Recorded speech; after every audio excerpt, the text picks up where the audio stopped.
Σε αυτές τις εκλογές κάνουμε τη διαφορά. Ψηφίζουμε λαϊκή συσπήρωση και ΚΚΕ.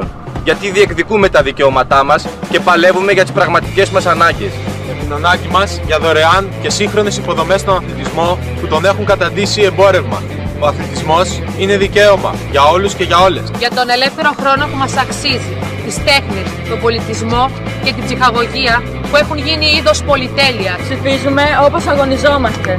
Η πρώτη ψήφος είναι κόκκινη. Γιατί έφεραν μνημόνια, αυξημένη φορολογία, κομμένα επιδόματα και μισή ζωή. Αλλά εμείς θέλουμε δουλειά με δικαιώματα που δεν χωράνε σε υποσχέσεις για δίμηνα και οχτάμηνα. Θέλουμε μόνιμη και σταθερή δουλειά για όλους. Κάνουμε τη διαφορά. Ψηφίζουμε λαϊκή συσπήρωση γιατί θέλουμε να ζουν αδελφωμένα και ειρηνικά οι λαοί, χωρίς πόλεμο, φτώχεια και προσφυγιά. Με το κόκκινο γαρίφαλο και το ψηφοδέλτιο απαντάμε δυναμικά, αποφασιστικά στις άπιες, ρατσιστικές ακροδεξιές δυνάμεις του συστήματος που θέλουν να γεμίσουν με μίσος τις καρδιές μας.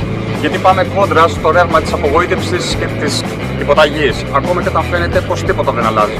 Δεν παζαρεύουμε τα δικαιώματά μας. Δεν διαλέγουμε αν θα είναι η Νέα Δημοκρατία ή ο ΣΥΡΙΖΑ που θα μας κατσακίσουν.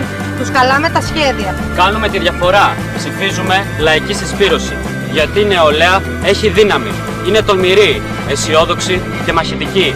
Με εμπιστοσύνη στο δίκαιο και τη δύναμή της. Δεν μας ταιριάζει ο ρόλος κομπάρσου. Θέλουμε να είμαστε πρωταγωνιστές στη ζωή και το μέλλον μας. Ψηφίζουμε γιατί εμείς γράφουμε το σενάριο της ζωής μας. Όσοι ποντάρουν πως θα ψηφίσουμε μια από τα ίδια, κάνουν λάθος. Δεν θα αφήσουμε την ευκαιρία να πάει χαμένη. Στηρίζουμε λαϊκή συσπήρωση και ΚΚΕ. Γιατί με τους κομμουνιστές μπροστά, σε δήμους, περιφέρεια και προβουλή, το παιχνίδι παίζεται αλλιώς. Αυτή τη φορά κάνουμε τη διαφορά.